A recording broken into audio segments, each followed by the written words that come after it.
you go, guys. My little gizmo I made with a wire and my drill. Stuck it up in there and got that piece out of there.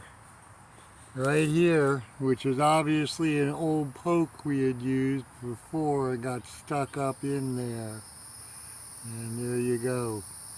So that's a good idea. If you got something stuck up in there, get yourself a long wire in your drill and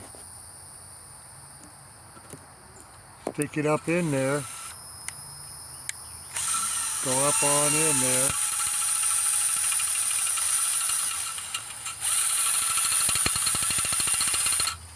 And here we catch it on that. Now I can pull it in and out. And I got a good free